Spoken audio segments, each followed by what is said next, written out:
fireplace in general, when you find it in the home, we consider that to be the fire element. We talk about earth and fire and metal and water and wood in terms of Feng Shui, natural elements. Well, when people have a fireplace in their home, we say big fire element. Well, the good news is in this home is it's well placed, meaning we don't have to move it. Isn't that nice for the homeowners? We don't have to move their fireplace.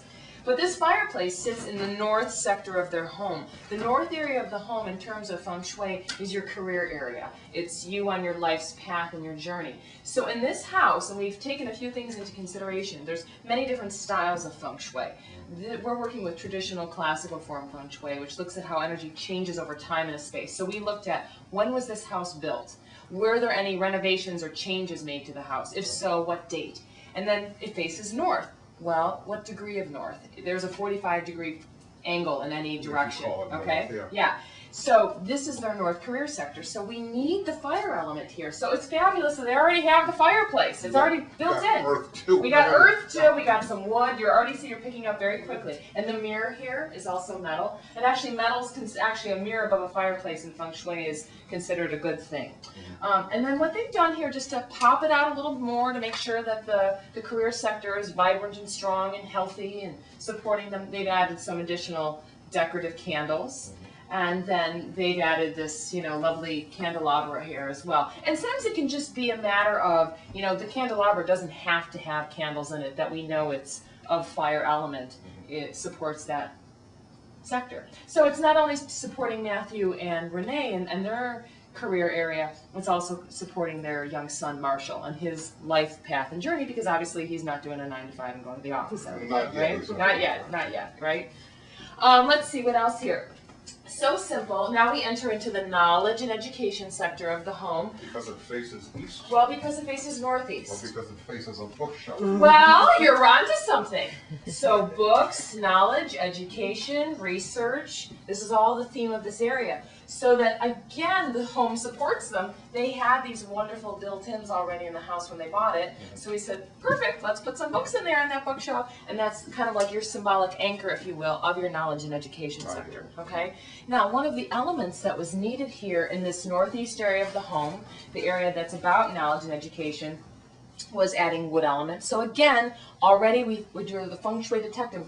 They already have nice, wood shelves here. But what they also needed was they needed to add, we'd say, wood and water. So doing something as simple as adding a plant in water, like a lucky bamboo plant, is considered a really easy Feng Shui enhancement. Because that's the goal in Feng Shui, is that we're creating balance and harmony in the environment. And that we're not giving precedence to one area over another, that it's not all about career. What about your friendships? What about the kids? How are you expressing yourself creatively? Do you balance your checkbook in a really creative way, or are you playing a musical instrument out there in the world? There should be something. And if nothing else, I notice it slows people down to start thinking of these different areas of their life. When was the last time I took a nice trip? How is my health? Am I getting to the gym enough? Am I taking, the opportunity to go walking on beautiful days when the snow's melting? It's easy enough to say, this is where I read, this is where I play my saxophone, this is where I cook, this is where I sing. Why do you need points with a compass for it? Because again, there's different styles of Feng Shui. The type of Feng Shui that I practice is traditional form Feng Shui. So it's a Feng Shui that's very specific to a home. So ultimately, I'm working with a formula that's based on the exact degree of the compass of north, okay?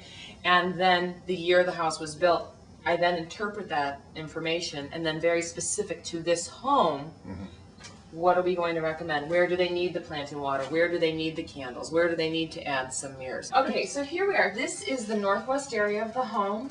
This is the area where we talk about helpful people, mentors, and spirituality. This is also the area for the male head of the household. So we want to make sure that this is well fortified in terms of Feng Shui. There's a big fat television behind you.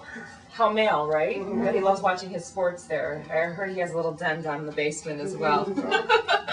But again, looking at the compass, looking at the year that it was built, really nice energetic pattern here in this space. So we like the family to spend time in this room. So wherever you have nice patterns, you want to encourage people to do primary activities. So, they unload Marshall's backpack at the end of the school day and go through it. They sit and connect and talk in the evening hours, and occasionally they do watch TV.